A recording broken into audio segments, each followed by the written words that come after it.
Ang daang kasabutan, Genesis 33. Nakita ni Jacob si Esau uban sa 400 katawo nga nagpaingon kaniya.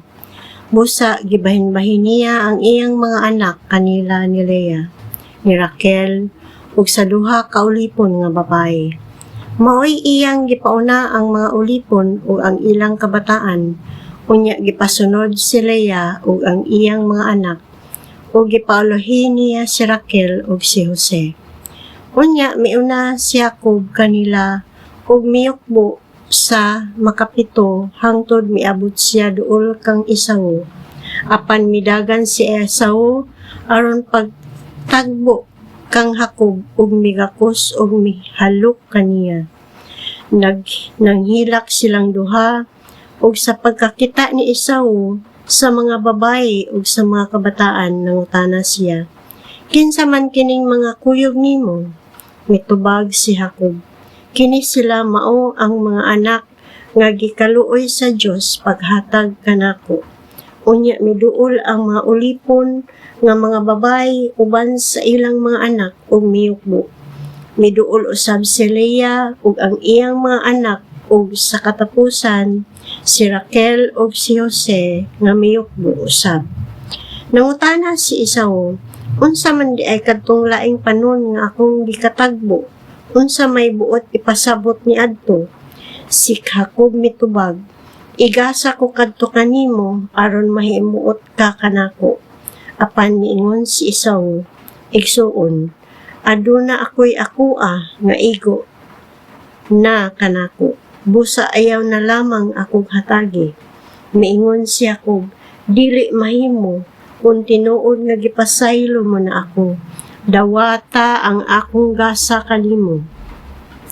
Alang kanako ang pagtan-aw sa imong nawong samara nga nagtan-aw ako sa nawong sa Dios. Karon nga gidawat mo na ako. Busa dawata in taon kining akong gasa kanimo.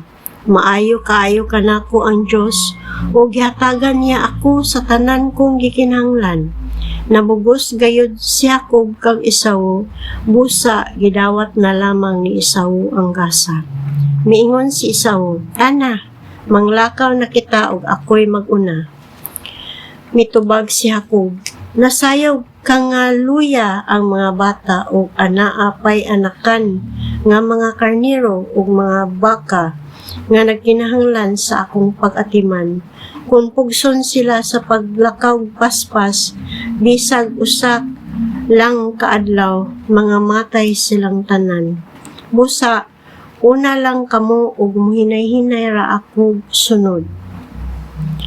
Agdon lang nako ang gikusgon sa linaktan sa mga hayop ug sa mga kabataan hangtod maabtan kanamo sa Seir sa Edomia." Si Esau miingon, "Kung mao kana, ibilin ko kanimo ang pipila sa akong mga tao." Apan si Jacob mitubag, "Pagkamaayo nimo kanako, apan ayaw na lang kana buhata." Busa ni adtong adlaw mibalik si Esau balik sa Seir. Apan si Jacob mipaingon sa Sukot ug didto nagbalay siya ug naghimog silunganan sa iyang mga hayop. Busa ginganlan ang maong dapit ug Sukot. Gikan sa Mesopotamia miabot si Jacob sa siyudad sa Sikem, sa yuta sa Kanaan, nga walay kadaot nga nahitabo. Nagkampo siya didto sa usa ka uma nga atbang sa siyudad.